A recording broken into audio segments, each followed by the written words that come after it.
Baik, terima kasih. Berikut saya akan mempresentasikan tugas etika dan profesi. 3 kasus-kasus kejahatan pada software. Perkenalkan, nama saya Frederick Suarselan, NIM 21120107 kelas B. Baik, pada kasus pertama tentang pembajakan software desain grafis. Kasus pada tahun 2024, sebuah kelompok individu di Indonesia diketahui mendistribusikan versi bajakan software desain grafis terkenal, misalnya Adobe Photoshop. Software tersebut diunggah ke situs file sharing ilegal dengan akses gratis atau biaya langganan yang lebih rendah dibandingkan harga aslinya. Setelah penyelidikan, diketahui bahwa kelompok ini memanfaatkan enkripsi untuk menyamarkan aktivitas ilegalnya. Modus kelompok ini menggunakan crack software untuk menghapus perlindungan lisensi digital atau DRM. Mereka memanfaatkan platform berbasis web dan grup media sosial untuk mempromosikan software bajakan tersebut. Yang berikut adalah pelaku. Kelompok terdiri dari 5 orang teknisi IT dengan latar belakang pengelolaan server dan pemrograman. Yang berikut kerugian. Yang pertama, individu. Pengguna dapat mengunduh malware yang disiapkan dalam software bajakan, menyebabkan pencurian data pribadi. Yang kedua, perusahaan software kehilangan potensi pendapatan miliaran rupiah. Yang ketiga, negara, penurunan kepercayaan investor asing terhadap penegakan hak kekayaan intelektual di Indonesia. Yang berikut kaitan dengan UU IT 2024. Pasal 32. Akses ilegal terhadap sistem komputer diatur lebih rinci dalam Undang-Undang IT 2024. Pelaku melanggar pasal ini karena mengakses dan memanipulasi perangkat lunak secara ilegal. Yang berikut perbandingan dengan undang-undang sebelumnya.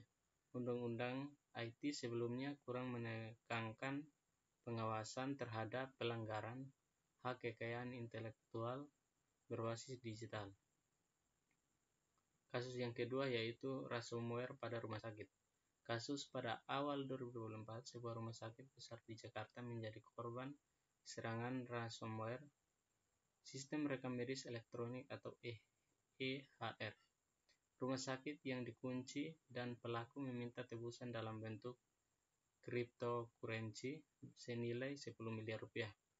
Modus pelaku mengirimkan email phishing kepada karyawan rumah sakit. Setelah salah satu karyawan mengunduh lampiran berbahaya, ransomware menyebar di jaringan, mengunci semua file penting. Yang berikut pelaku. Kelompok kriminal internasional yang berbasis di Eropa Timur. Mereka menggunakan alat ransomware AS-A-Service atau RAAS. Kerugian satu individu, ribuan pasien mengalami penundaan dalam layanan kesehatan. Yang kedua, perusahaan. Rumah sakit harus membayar tebusan dan biaya pemulihan sistem. Yang ketiga, negara. Ancaman terhadap sistem kesehatan nasional dan reputasi Indonesia di dunia internasional. Kaitan dengan Undang-Undang IT 2024, Pasal 28A, ancaman terhadap data pribadi diatur secara lebih ketat.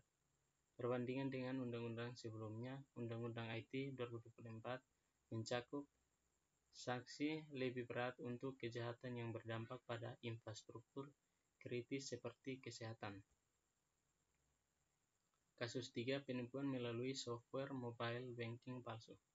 Kasus pada pertengahan 2024, ratusan pengguna di Indonesia melaporkan kehilangan uang setelah menggunakan aplikasi mobile banking palsu yang menyerupai aplikasi resmi Bank Nasional.